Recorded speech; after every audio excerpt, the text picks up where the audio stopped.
What's good, fam? It's your man CJ Williams here with Culturalist Theory, and today we're going to run from the bottom to the top of one of music's most notorious figures of this generation. You saw the thumbnail and you clicked on it because you're a fan, a hater, or just outright curious. Whatever the reason, you want to hear how we'd rank the multi-million selling catalog of R.Kelly. And we're going to give it to you straight, no chaser. Compilations, collaborations, and Christmas albums are off the menu as always, as well as that surprise release and delete album I admitted. Be sure to love on those like, follow, and subscribe buttons. And even if Kelly's in more need of what comes from using that super thanks button, we're gonna circulate it in the CT house so we keep cranking out these lists. With all that out the way, y'all know what time it is. Number 14, Black Panties. Maybe it was due to Write Me Back holding the distinction of being his first project failing to even sell half a mil that led to R.Kelly to ditch its clean, classic soul theme. This time, his musical compass pointed him back to Ratchet City. Black Panties was the resulting output, proving that sex has and always will sell,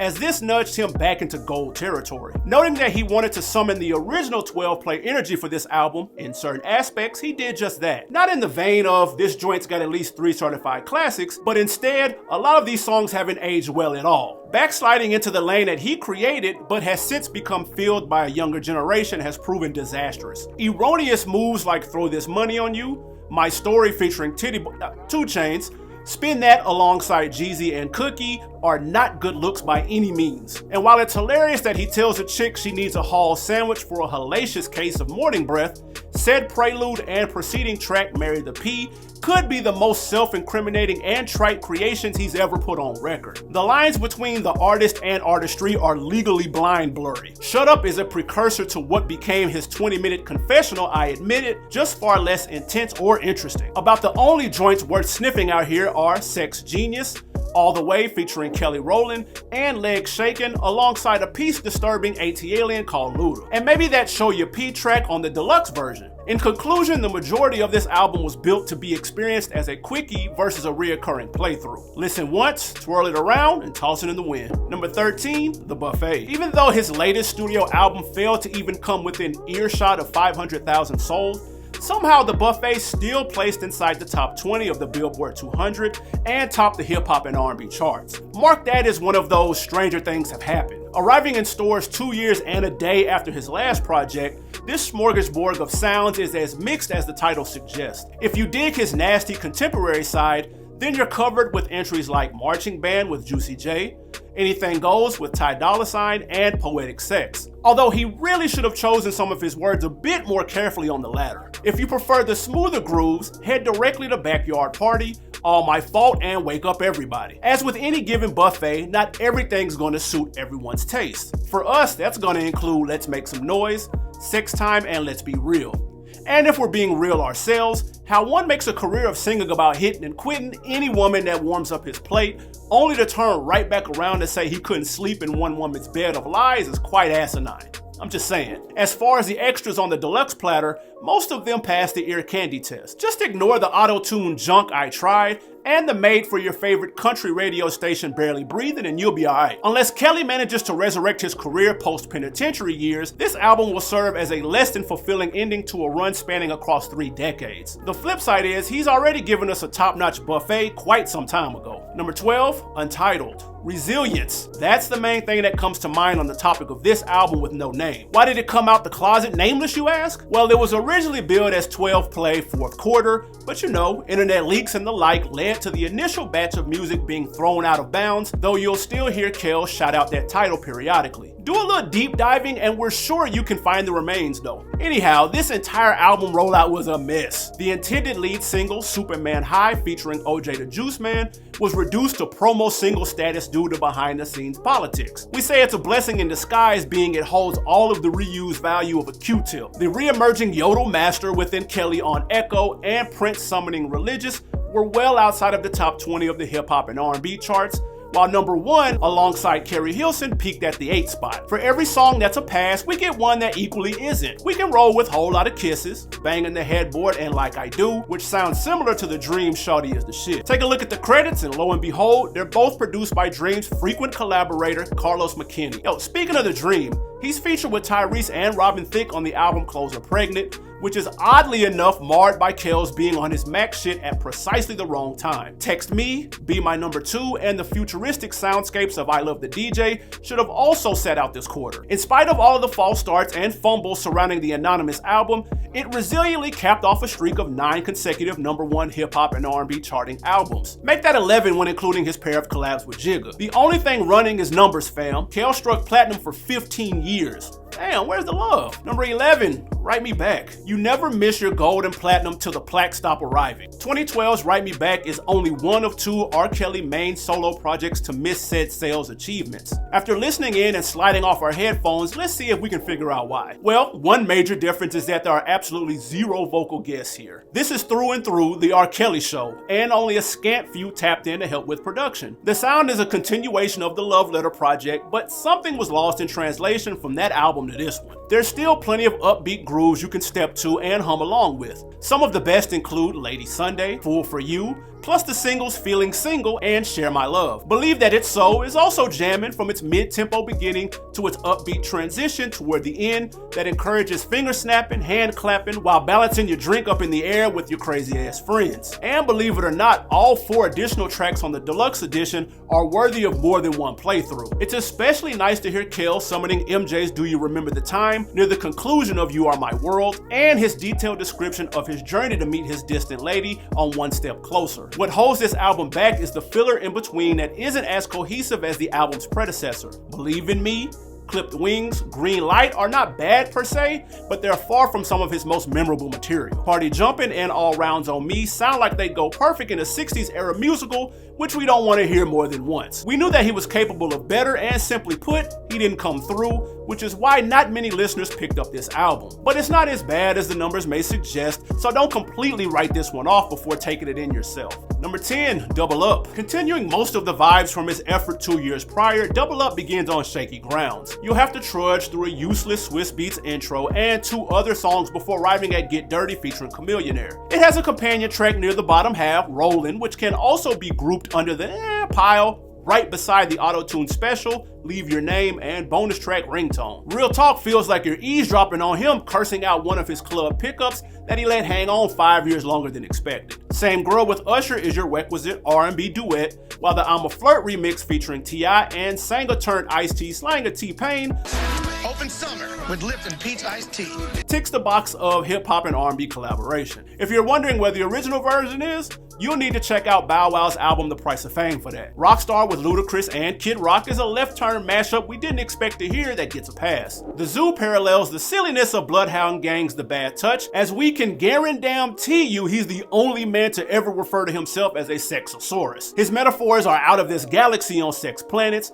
but if that's too much for you, Sweet Tooth and its lullaby-like production should fit the bill for your slow jam requirements. Double Up would be his last project to top and debut at #1 on the Billboard 200, selling over 385,000 units upon its spring 07 release. Overall, a decent project with slightly more to enjoy than not. Number 9, Happy People, You Saved Me. The release of this album is more evidence that Kelly's mind state is, if I've gotten away with it once, I can do it again. Hey, we're strictly talking about the music. Only the music, fam. Or are we? Double album numero dos, Happy People / You Saved Me, is more speaker box Love Below in its approach versus his own 98 release R. Happy People is the upbeat, steppers music side, while You Saved Me is the religious side, only because we can't really classify it as gospel in a true sense. Unlike the 2 aforementioned projects, one of the sides here is substantially weaker than the other, and we think you already know which one that is, so let's get it out the way now. Continuing the image change mode following the initial rounds of allegations he was facing, what better way than to bring it home by fully embracing his religious side? Surely the world can relate to that, right?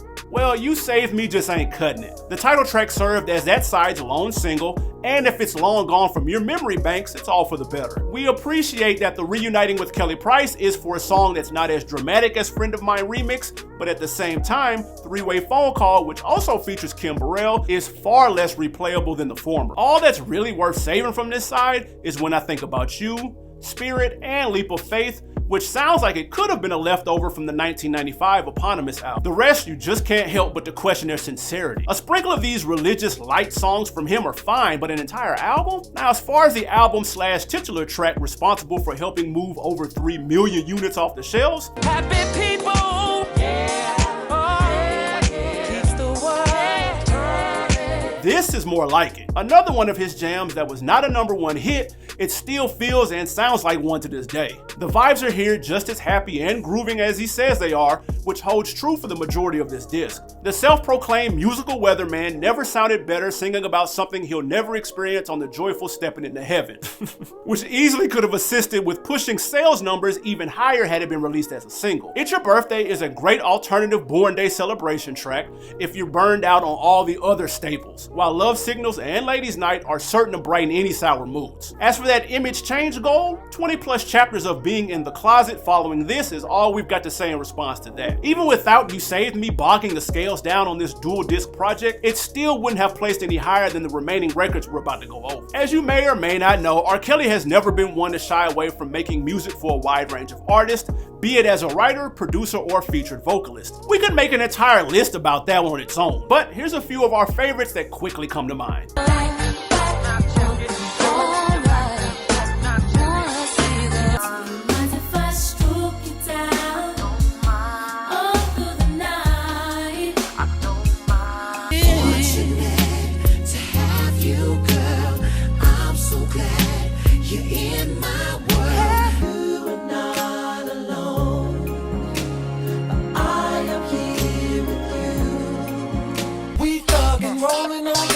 Off up in the club, wildin' like what? Got Chris on pop, Henny with no chase, Amari don't stop, throwing up 6 o'clock. And here's a sleeper gem for you. Another one for Michael he did titled One More Chance that's housed on his #1's album from '03. I needed one more chance at love, one more chance at love. Let us know down in the comments what some of your favorite Kelly productions, features, or other songs you were surprised to learn he wrote. #8, Born into the 90s with Public Announcement. R.Kelly and his backup group Public Announcement came out swinging in the top of '92 with #1 singles and platinum sales. And to make things clear, although the project is tagged as R.Kelly and Public Announcement, everything was written and produced by Kelly, and he's the one with all the lead vocals. We couldn't name any of the other members if you had laid $1 million in front of us, and about all else they did after their work on here making a blip on the radar was this.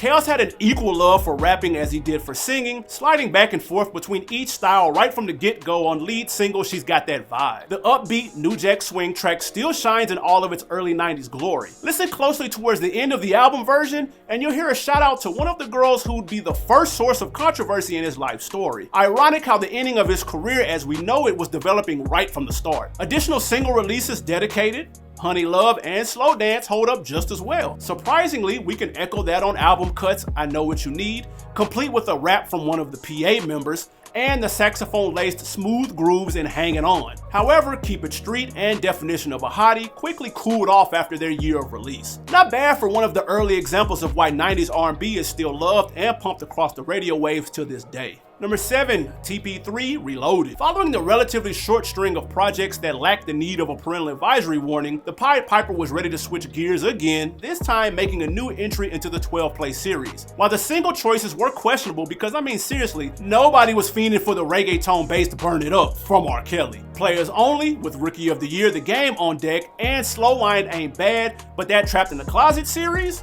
Look, you either hate it or love it, there's no in between. An attention-grabbing move to lead off with absolutely, but the best ammo within are the slow jams that never saw commercial release. Being an addict of getting it in has never felt better than it has on Love Is What We're Making. Whether you partake in the enjoyment of herbal essence or not, anyone can enjoy getting high off the sticky icky from sex weed. And if we're the folks in charge of choosing singles, we'd have to lead the campaign off with Touchin' featuring Nivea.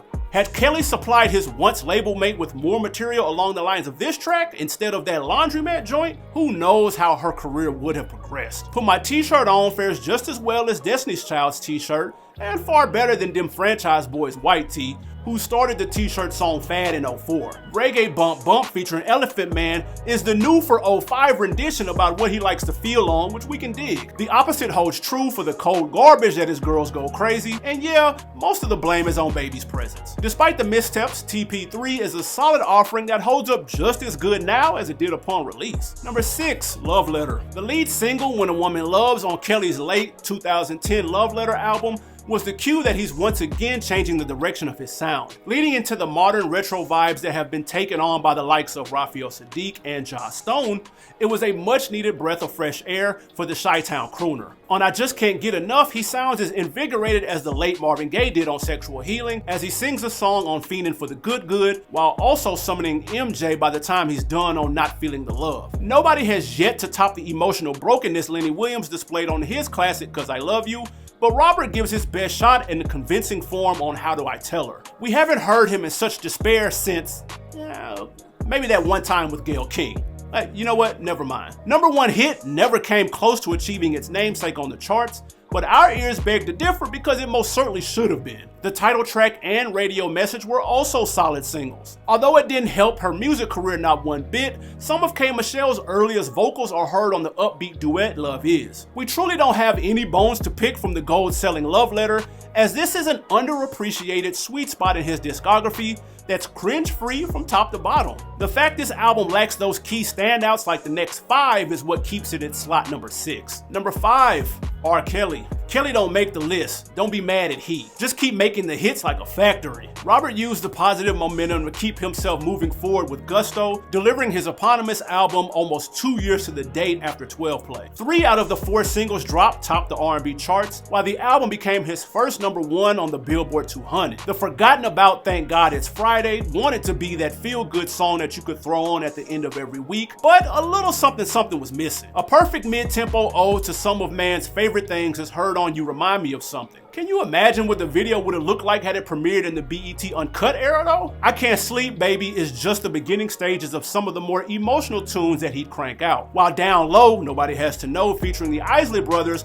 was the perfect outfit for reintroducing Ronald in particular to a new generation of listeners. It was the Mr. Biggs persona in the remix video that took on a life of its own and became a reoccurring theme in future works between them. Turn your attention to the Remix City Volume 1 compilation to listen to those outstanding remixes in present day. Continuing a hot streak of features during 95 himself, the Notorious B.I.G. became the first featured rapper on an R. Kelly track by way of Be Happy, while Hump Bounce sounds quite similar to Total's Can't You See that he also blessed. Baby Baby, Baby Baby Baby, yes, that's the title, Trade in My Life and Tempo Slow are additional deep cuts that make this album worth revisiting almost 3 decades after its arrival. Number 4, Chocolate Factory. It would have been easy to continue with his R&B thug shtick considering how much TP2.com and the Best of Both Worlds collab with Jigga flourished. But the way that secret tape went black market to public, leading to all sorts of ridicule, including this timeless piece. Lovers wanna love, I don't even want none of the above, I want to piss on you. He wisely chose against that, instead rerouting to a place called Loveland. Except for that damn black market again, bootlegging most of the material before he could sell it himself. So after some delays, court dates, and additional retooling, the newly minted Pied Piper presented us with Chocolate Factory a few days post Valentine's Day 03. Complete with the red bow on the album cover, we'll chalk it up to better product management for the remix radio hits being outright included on the album. That's right, we get both versions of Step in the Name of Love and Ignition, all deserving of their placement on this CD. Trying to rehash the sound of success that Fiesta Remix brought, Snake with Rap City host / radio personality Big Tigger missed the mark. And speaking on Thug Extraction, apparently Apologies of a Thug was going to be the album's finale, but was replaced with an edited version of Who's That featuring Fat Joe after initial packaging was pressed up. Both sounds out of place amongst this suite of mostly mid-tempo grooves. We'd rather had seen Showdown with Mr. Biggs released as another cinematic piece, being the song itself is nearly 8 minutes long with interludes already baked in between. We also like the cognizance of his own foolishness on Heart of a Woman, his Let's Get Married joint Forever, and the increasing intensity that ensues throughout Imagine That. Most of you out there probably weren't able to catch the first run of the album that included the Loveland bonus disc, but we've got 2 words for you. YouTube, baby. We did check out those additional 6 tracks, and we can honestly say it's a shame they'll likely never be on any streaming platforms. If you want to take in 2000s era R. Kelly without the ickiness, it doesn't get any sweeter than the Chocolate Factory. Number 3, TP2.com. Yo, quick question. How often do sequels surpass or hell even meet the level of the original? Music or movies? I mean, for every Terminator 2, you have a million Belly 2s. Music is no different, man. Have you seen our Jay-Z list? Spoiler alert, a sequel came in last last place. Well, rule meet exception, as Kel's 2000 follow-up to his yet-to-be-mentioned classic may not beat the original, but it damn sure put up a fight. In a completely stacked year for R&B with projects from then rookies Carl Thomas, Music Soul Child, and Jill Scott, to sophomore staples from D'Angelo and Erykah Badu, a veteran like Kelly could have easily taken a year off for load management. Nope. Instead, he dropped a 40-piece the first November of the new millennium. Production is a star on records like One Me, Like a Real Freak, and the single I Wish. Salute to whoever was on guitar on those records, because they was playing like the rent was due. Feeling on Your Booty could have easily flopped, but in true Kel's fashion, he turned what sounds like a parody into a signature club closer. Even he had to laugh at himself at the end of the lighthearted slow dance classic with expertly layered ad-libs, showing us even he wasn't taking it too seriously. So why should we? Play that now and try not to sing along. You can't. Also, peep the influence the album had on hip-hop in the years that followed. The Greatest Sex was sampled by G-Unit and Pleasure P for I Smell Pussy and Boyfriend No. 2 respectively. Fellow Chicago native Twista chopped up One Me on I'm a Winner, and lastly, Jay-Z and Lil' Kim successfully flipped The Woman's Threat into solid joints on two of their best albums. One of the few misses here is the original Fiesta with forgettable bars from Group Boo and Gotti. The remix is far better, so much so you probably didn't even remember the original existed. If you're looking for the superior Jay-Z featured version, check out the R and R&B collection that houses this #1 smash. Number 2, 12 Play. In '93, artists were getting away with more spicy content on the radio than ever before. Looking to sharpen his edge now that the cassette insert was reading simply R.Kelly, what better way to return than with not one but two versions of the shamelessly titled Sex Me/Sex Me Part 2. I mean, if Color Me Bad could get famous off being this corny with it,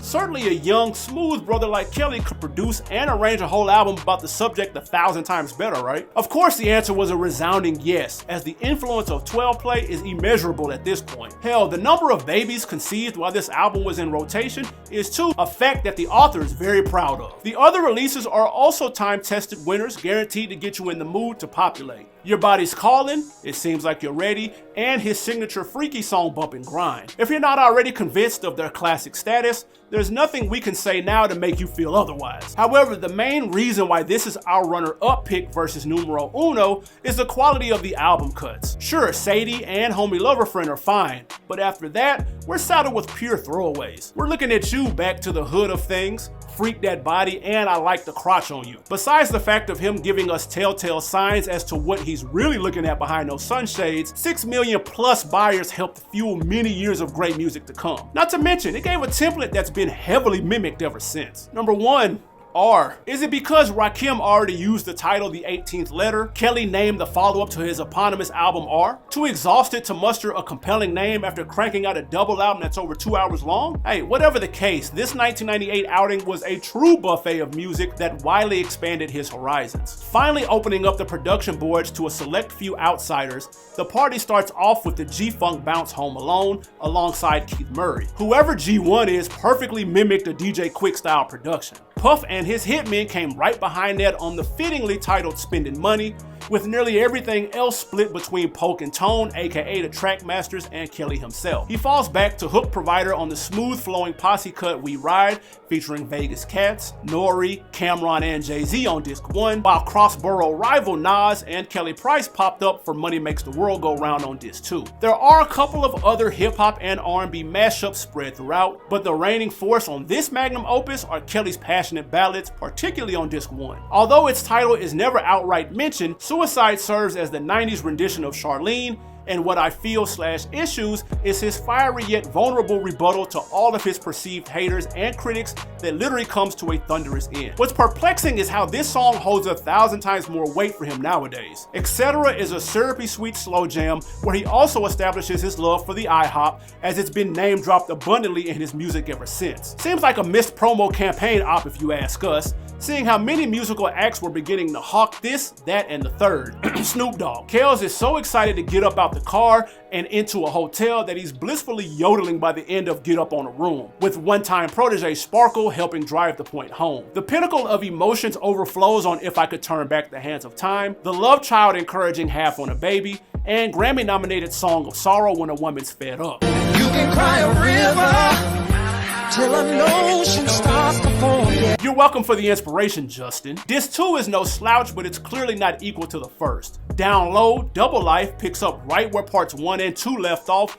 but for whatever reason, Ron Isley sat this one out. Reality, Did You Ever Think, featuring Tone, and of course the instant classic I Believe I Can Fly from the Space Jam soundtrack all count as positives. However, there's also a fair share of head scratchers like Dancing with a Rich Man and VIP. The duet with Celine Dion, I'm Your Angel, was clearly geared toward the melanin deficient group, and obviously it connected enough to garner Grammy consideration as well. Speaking of which, out of 26 career Grammy nods, it was I Believe I Can Fly that reeled in his trio of wins. R was runner-up on the Billboard 200 and #1 on the hip hop and R&B charts, moving 600K plus units the first week. All of the time and sentiments poured into this effort resonated deeply into the hearts and minds of over 8 million in the US alone, crowning this the grandest feast on an offer from one of Chi-Town's most gifted. Woo! Hey, this has been an interesting ride to say the least. While it's become nearly impossible to separate the man from the art he's created, his musical legend cannot be denied. We'd love to hear how your own ranking does or doesn't align with ours, so we'll be waiting for you down in the comments below. Remember to click on that like button, and until the next time, check out these clips right here and right there.